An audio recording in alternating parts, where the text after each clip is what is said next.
तीसरे एपिसोड की स्टार्टिंग में वेंसडे को हम बंधा हुआ देखते हैं, जिसे नाइटशीड के ग्रुप मेंबर ने बांधा होता है। इस ग्रुप में बियंका, जेवियर, एजेक्स और रोवन होते हैं, पर रोवन को इस ग्रुप से निकाल दिया गया था। ये जगह इनकी मीटिंग की प्लेस होती है। वेंसडे उनसे पूछती है कि इस सोसाइटी को तो 30 साल पहले बंद कर दिया गया था, तो आज भी फंक्शनल कैसे है। तो जेवियर बताता है कि 30 साल पहले नाइटशीड के कारण एक नॉर्मी की मौत हो गई थी, इसलिए इसे बंद कर दिया गया था, पर प्रिंसिपल विम चोरी छुपे इसे चलने देती है अगर कोई गड़बड़ी ना करे तो। जेवियर इस ग्रुप में वेंसडे को ज्वाइन करने की बात करता है, पर वो मनाकर वहां से चली जाती है। नेक्स्ट डे प्रिंसिपल विम अनाउंस करती है कि आज जेरिको टाउन में आउटरीच डे सेलिब्रेट किया जाएगा, जहां नेवरमोर के स्टूडेंट वॉलेंटियर काम करेंगे, और सेलिब्रेशन के अंत में इस टाउन के फाउंडर जोसेफ क्रैक्सटन के स्टैचू को स्थापित किया जाएगा, जिसमें सबका पार्टिसिपेट करना कंपलसरी है। वीम सेलिब्रेशन के दौरान वेंसडे को चलो प्ले करने को कहती हैं, क्योंकि वीम्स ने उसके पहले दिन के परफॉर्मेंस को काफ़ी इंजॉय किया था। फिर टाउन में वेंसडे जेवियर से बात करती है और उससे उस किताब के पन्ने के बारे में पूछती है, जिस पर जेवियर उसे बताता है कि जब रोवन को नाइटशीड से निकाला था तब उसने ये किताब चुरा ली थी। वेंसडे कहती है कि उसे अभी भी यही लगता है कि रोवन की मौत हो चुकी है। वो जेवियर को उस किताब का पूरा पन्ना दिखाती है, जिसे देख जेवियर कहता है कि इसमें तुम्हारे सामने जोसेफ क्रैकस्टोन खड़ा है, जो कि एक ओरिजिनल पिलग्रिम है। ये सुन वेंसडे इनिट से वॉलंटियर काम एक्सचेंज कर लेती है और पिलग्रिम यार्ड चली जाती है। यहाँ पिलग्रिम उन्हें कहा गया है जिन्होंने जेरिको में आउटकास्ट के अलावा सेटल किया है। पिलग्रिम उन लोगों की याद में बना एक मेला टाइप का होता है। फिर जेरिको के मेयर को दिखाया जाता है, जो आउटकास्ट का वेलकम करते हैं। टाउन वाले आउटकास्ट को पसंद नहीं करते हैं, पर मेयर उनके खिलाफ जाकर नेवरमोर को सपोर्ट करता है, क्योंकि उन्हें प्रिंसिपल विम से अच्छी खासी फंडिंग मिलती है। यहाँ तक कि शेरिफ को भी नेवरमोर के अगेंस्ट एक्शन लेने से मना करता है। इधर पिलग्रिम वर्ल्ड में वेंसडे और यूजीन फजा हाउस में वॉलंटियर का काम कर रहे होते हैं। इसी दौरान कैफे में मेयर का लड़का अपने दोस्तों के साथ आता है और यूजीन को हरास करने लगता है, लेकिन वेंसडे उसे प्रोटेक्ट करती है। उससे कहती है कि उसे उसमें उसका छोटा भाई पक्सले नजर आता है। इसके बाद दोनों मिलकर चुपके से पिलग्रिम वर्ल्ड के ओल्ड मीटिंग हाउस में जाते हैं, जहां जाने की मनाही होती है। इस मीटिंग हाउस में पुराने आर्टिफैक्ट रखे गए होते हैं। वेंसडे को एक पिक्चर मिलती है जिसमें वही लड़की होती है जिसे उसने अपने विजन में देखा था। ये पिक्चर 1625 की होती है। वेंसडे को वहाँ पर एक किताब मिलती है जिसका नाम होता है बुक ऑफ शेडोज। यही सेम बुक पिक्चर वाली लड़की भी अपने हाथ में लिए होती है, पर यह बुक डुप्लीकेट होती है। तभी वहाँ फेयर की गाइड मिस अर्लीन आ जाती है। अर्लीन बताती है कि पिछले महीने तक इस बुक की ओरिजिनल कॉपी यहाँ थी, पर पिछले विश ट्रायल के दौरान किसी ने यहाँ से उसे चुरा लिया था। ओल्ड हाउस मीटिंग वाली जगह का पता पूछती है, जिसके बारे में मिस अर्लीन को कुछ पता नहीं होता है। वेंसडे कैफे जाती है, जहाँ जेवियर एज ए वॉलंटियर काम कर रहा होता है। वो टायलर से जेरिको के ओल्ड मीटिंग हाउस का पता पूछती है। टायलर उसे बता देता है और साथ चलने की बात करता है, क्योंकि वो ड्रग एडिक्ट का अड्डा होता है। वह वेंसडे उसे मनाकर खुद अकेले चली जाती है। वहीं दूसरी तरफ एंटिक्स की दुकान पर इनिट को एजेक्स की कंपनी मिलती है, जिससे वो बहुत खुश होती है और एजेक्स से डेट पर चलने के लिए कहती है। एजेक्स भी मान जाता है। वहीं दूसरी तरफ वेंसडे ओल्ड मीटिंग हाउस वाली जगह पर पहुंच जाती है, जहां एक ड्रग एडिक्ट उस पर अटैक करता है, लेकिन थिंक की मदद से उसे वहां से भगा देती है। वेंसडे वहां सर्च करती है, पर उसे कुछ नहीं मिलता। तभी दरवाजे को छूने से उसे साइकिक विजन आता है, जिसमें वो एक गांव का सीन देखती है, जिसमें वही लड़की गुडी एडम्स होती है। यहाँ जोसेफ क्रैकस्टोन गाँव वालों को भड़काता है कि ये लड़की और इसका परिवार शैतान की औलाद है। गुडी कहती है कि वो सदियों से प्रकृति से तालमेल बैठाकर जेरिको में रह रहे हैं, पर जोसेफ ने उनकी ज़मीन चुराकर उन्हें उनके ही घर से बाहर निकाल दिया है। इसके बाद जोसेफ बाकी आउटकास्ट के साथ गुडी को भी मीटिंग हाउस में बंद कर देता है और बाहर से आग लगा देता है। गुडी अपनी माँ को छोड़कर नहीं जाना चाहती होती है, पर माँ के कहने पर वहाँ से चली जाती है और जाते हुए शपथ लेती है कि जोसेफ को नहीं छोड़ेगी। वेंसडे को जोसेफ के प्रति सतर्क और आगाह रहने को कहती है। विजन से बाहर आने के बाद वेंसडे उसी मॉन्स्टर को देखती है, उसका पीछा करती है, पर वो भाग निकलता है।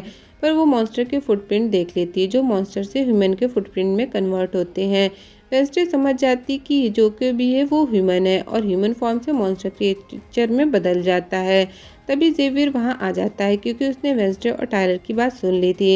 यहाँ जेवियर वेंसडे को कहता है कि तुम्हारी रोवन वाली बात सही है, क्योंकि जब उसने रोवन से पिछली बार की तरह आइस स्केटिंग पर चलने को कहा तो उसने मना कर दिया, जबकि वो दोनों कभी आइस स्केटिंग के लिए गए ही नहीं थे। वेंसडे कहती है कि उसने मॉन्स्टर को देखा है और ह्यूमन से मॉन्स्टर बनने वाली बात कहती है। सबूत के तौर पर फुटप्रिंट्स दिखाती है, पर बारिश की वजह से मिट जाता है। जेवियर से अपनी विजन वाली बात बताती है और कहती है कि कहीं ना कहीं जोसेफ क्रैकस्टोन उसके और स्कूल की डेस्टिनी से कनेक्ट है। नेक्स्ट डे मेयर जोसेफ के स्टैचू को स्थापित करता है, लेकिन वेंसडे थिंक की मदद से स्टैचू में आग लगा देती है। सब इधर उधर भागने लगते हैं, पर वेंसडे मजे से अपना चेलो प्ले कर रही होती है। इसलिए प्रिंसिपल विम्स को वेंसडे पर शक होता है, पर वो इस बात से साफ इनकार कर देती है। दूसरी तरफ मीटिंग हाउस वाले ड्रग एडिक्ट को वही मॉन्स्टर अटैक कर मार देता है। रात में इनिट एजेक्स का वेट करती है, पर एजेक्स एक्सीडेंटली खुद को स्टोन कर लेता है और पहुंच नहीं पाता। इसके बाद वेंसडे अपने टाइपराइटर पर टाइप करती है और बैकग्राउंड में हम हर कैरेक्टर को देखते हैं जो कि उसके हिसाब से कोई भी मॉन्स्टर हो सकता है। वेंसडे कहती है कि गुडी एडम ने उसे जोसेफ के बारे में पास्ट में वार्न किया था, जबकि रोवन की पिक्चर और नाइटशीट के उस जनरल के अकॉर्डिंग नेवरमोर का अंत फ्यूचर में लिखा है, पर मॉन्स्टर प्रेजेंट टाइम में उनके पीछे पड़ा है। इसका मतलब ये सब आपस में कनेक्ट है, पर कोई ना कोई लिंक अभी भी मिसिंग है जिसका पता वो लगा के रहेगी। यूजीन को जंगल में आधी रात को दिखाया जाता है तो मिस थॉर्नेल चुपके से नाइटशीट रूम में जाती हैं। प्रिंसिपल वीम्स को दिखाया जाता है जो एक पुराने बुक से मोर्टिशिया की तस्वीर फाड़ जला देती हैं और टायलर अपने बाथटब में दिखता है। जेवियर जंगल में एक कमरे से निकलता हुआ दिखता है जहां उसके कंधे पर किसी के नाखून के निशान होते हैं। एंड सीन में शेरिफ को उस ड्रग एडिक्ट की लाश मिलती है जहां उसके कैमरे से उस मॉन्स्टर की पिक्चर कैप्चर हो जाती है और इसी के साथ तीसरा एपिसोड खत्म होता है। चौथे एपिसोड में वेंसडे और थिंग को फॉरेंसिक लैब में दिखाया जाता है जहां वेंसडे उसी ड्रग एडिक्ट की लाश को एनालाइज करती है कि ये क्रिएचर अपने विक्टिम पर अचानक वार करता है, उसकी अतरियों को बाहर निकाल देता है। साथ ही विक्टिम का एक पैर कटा होता है। तभी वहां डॉक्टर और शरीफ आ जाते हैं। डॉक्टर शरीफ को बताता है कि उसके पैर की 2 उंगलियां मिसिंग है, किसी ने उसको सर्जिकल इंस्ट्रूमेंट से काट के निकाल दिया है। अगले सीन में मिस थॉर्नेल को दिखाया जाता है जो बच्चों को अगले सैटरडे होने वाले एनुअल डांस बॉल के बारे में बताती हैं जिसका नाम रेवन होता है। वेंसडे के अलावा बाकी सभी इंटरेस्टेड होते हैं। इसी दौरान वेंसडे जेवियर के गल पे बने नाखून के निशान को देख लेती है। पूछने पर जेवियर झूठ बोलता है कि फेंसिंग के दौरान लग गई थी। वेंसडे को उसकी बात पर यकीन नहीं होता, इसलिए थिंग के साथ वो जेवियर पर नजर रखने लगती है। जेवियर जंगल में बने एक कमरे में जाता है। उसके निकलने के बाद वेंसडे उस रूम में जाती है जहां उसे उसी मॉन्स्टर की कई पिक्चर मिलती हैं। ऐसा लगता है मानो वो उसे जानता हो। वहां की एक केव की पेंटिंग वो अपने पास रख लेती है। बाहर आते ही जेवियर मिल जाता है। वो उससे वहां आने का कारण पूछता है तो वेंसडे घबराते हुए उसे डांसिंग पार्टनर बनने की रिक्वेस्ट करती है, जिससे सुन जेवियर खुश हो जाता है और हामी भर देता है। इसके बाद वेंसडे पुलिस स्टेशन जाती है जहाँ शेरिफ को जेवियर की पेंटिंग दिखाकर कहती है कि उसे किसी पर शक है। शेरिफ पूछता है कि ये पेंटिंग किसकी है और तुम्हें किस पर शक है, तो वेंसडे शर्त रखती है कि अगर इस केस में शेरिफ उसे भी शामिल करता है तो वो उसके सारे सवालों के जवाब देगी। शेरिफ कहता है कि अगर कोई ठोस सबूत लाओगी तभी मैं तुम्हें इस केस में इन्वॉल्व करूंगा। पुलिस स्टेशन से बाहर आने पर उसे टायलर मिलता है जो कि डांस पार्टी के लिए साथ में चलने को कहता है क्योंकि उसे लगता होता है कि वेंसडे उसे पसंद करती है, पर वेंसडे बताती कि वो जेवियर के साथ जा रही है। दूसरी तरफ इनिट कैफे में होती है जहां मेयर का बेटा लूकस उसे डांस पार्टनर बनने को कहता है। फिर वेंसडे यूजिन की बी कैंप जाती है जहां यूजिन जेवियर की पेंटिंग देख के कहता है कि उसने ये केव देखी है। फिर दोनों उस केव में जाते हैं जहां वेंसडे को ढेर सारी हड्डियां मिलती हैं और मॉन्स्टर का एक दांत भी मिल जाता है। फिर वो जेवियर के पेंटिंग रूम में जाती है और जेवियर के खून से सना एक कपड़ा लेती है। तभी जेवियर फिर से वहां आ जाता है और वो उन पेंटिंग्स के बारे में पूछती है तो जेवियर कहता है कि ये मॉन्स्टर उसे अपने सपने में दिखता है, जिससे कूप अप के लिए वो पेंटिंग बनाता है। पेंटिंग बनाने के दौरान ही मॉन्स्टर ने उसे गले पे मारा था। जेवियर की पेंटिंग की एक खास बात थी कि वो कुछ देर के लिए रियल हो जाती थी। फिर वेंसडे केव वाली पेंटिंग दिखाकर पूछती है कि तुम्हें इसकी लोकेशन कैसे पता, तो जेवियर समझ जाता है कि पिछली बार वेंसडे उससे डांस पार्टनर बनने के लिए नहीं बल्कि उस पर शक के इरादे से सर्च करने आई थी। ये सब जान जेवियर बहुत गुस्सा होता है, वहां से जाने को कहता है। वेंसडे दांत और ब्लड सैंपल लेकर शेरिफ के पास डीएनए टेस्ट के लिए जाती है। वो यूजिन के साथ रिबन पार्टी वाले दिन उस केव पर जाने का डिसाइड करती है ताकि और सबूत ढूंढ सके।